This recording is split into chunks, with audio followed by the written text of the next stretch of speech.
Again, our subject tonight was not about the division amongst the Muslims. You're asking a lot of questions about this. Sunni, Shiite, Tariqas, divisions amongst the Muslims was not our topic. But what we did talk about in our topic about the Prophet ﷺ was that he was constantly calling for unification, to bring families together, to bring society together, to bring all of humanity together. So obviously the dividing up is against what he taught. But from the Quran itself, you find a beautiful teaching, a clear teaching, that if you ignore this, you're going to miss a very important part of Islam. Ya ayyuhalladhina amanu wattaqullaha haqqa tuqatihi wa la tamutunna illa wa antum muslimun wa atasimu bihablillahi jami'a wa la tafarraqu.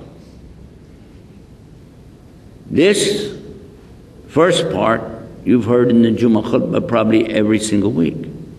O you who believe, have taqwa for Allah as it's His right that you have taqwa for Him. Be God-fearing, be righteous. And don't die and accept that you're in a state of aslama, surrender, submission, obedience, sincerity, and peace with Allah. وَأَتَّسِمُوا بِحَبْلِ اللَّهِ جَمِيعًا, and all of you together hold tight to the rope of Allah. وَلَا تَفَارَقُوا, and do not separate. Don't make faraqat, don't separate into groups. Allah says in the Quran that He is the one who named you Ism Muslim. Your name is Muslim. Is it? You understand it? And so somebody will ask, well, what kind of Muslim are you? I hope I'm a good Muslim. And when I came back from Mexico, when we had a conference in Mexico, I was coming back, landed in Houston, and they were waiting for me. The immigration and customs, they wanted to interview me because somebody had told them we were starting some terrorist group in Mexico. Right.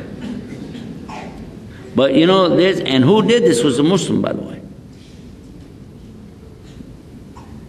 You think about that? Do you know lying will take you out of Islam completely? A lie will take you completely out of Islam. And somebody said this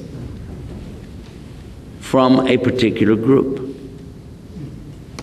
When we got there, they take me aside, they start asking all these questions. Then it turned out they already had a DVD of me anyway, so they already knew. They knew it wasn't true. But they said they got to go through the motion. They said, Mel, one last question, what kind of Muslim are you? I said, fat.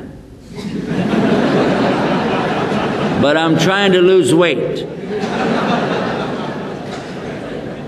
They said, no. We mean, what kind of Muslim are you? You know, like, you know. I said, oh, old. And there's nothing I can do about that. They said, no, what type? I said, B positive. It's my blood type. They said, no, like, are you Sufi? Are you Shi'i? Are you Ahmadian, Qadiani? Are you so-and-so? And they have a long list. Some you've never heard of. I know them because we helped put the book together for the government that they were using when I was working in the prison system and with the military. But anyway, I probably knew the book better than the guy reading it to me, but I didn't tell him that. And he's asking, well, maybe you're from the 5%ers. This looks like one here, and there's the Hebrewish Muslims.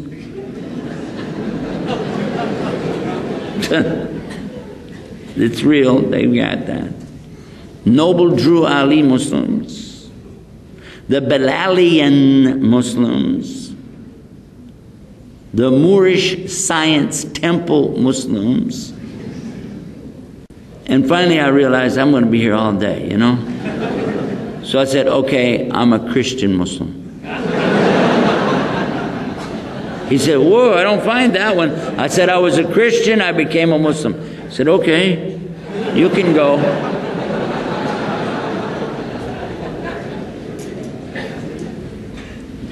What is the advantage to us to divide up and go into these groups?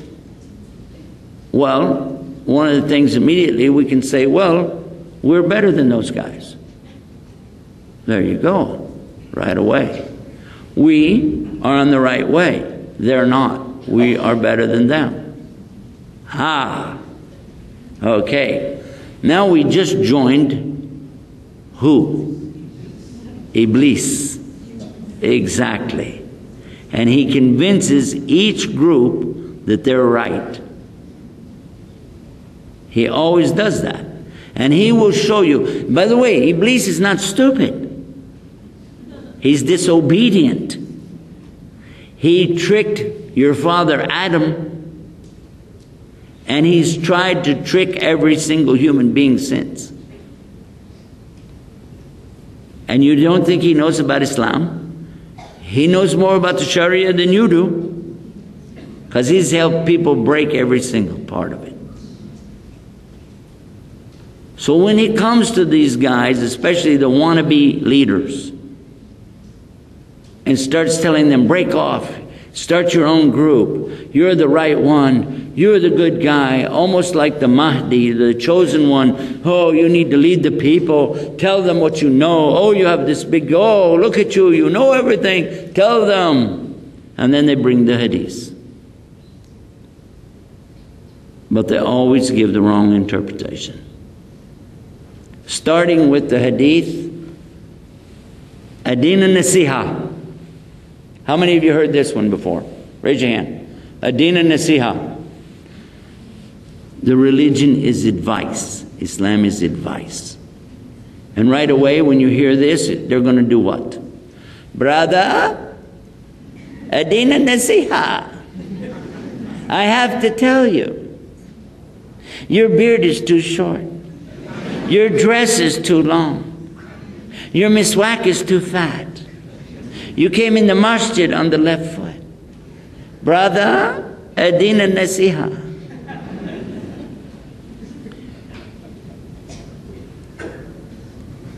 How many of you ever had the experience somebody do something like that? You've heard somebody do it? Seen it? You know what I'm talking about? Yeah. That will divide people up really fast. Most of the time it'll make them stay home. They won't come back. They don't want to be around you. You hurt somebody's feelings, you insult them in front of everybody, and tell them you're giving them advice.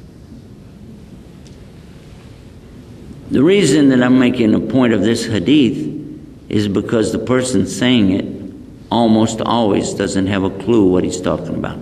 How many of you know this hadith, where it came from? What's the pedigree or the sanad of this hadith? Anybody? Okay, you have one. Anybody else? So actually nobody here knows that hadith except the one that raised their hand. Because if you don't know where it came from, how do you know the hadith? And you know that this is not the whole hadith. Was that the whole entire hadith, or is there more? Yeah. Immediately they ask Prophet ﷺ, to who? Adin al-Nasiha, to who?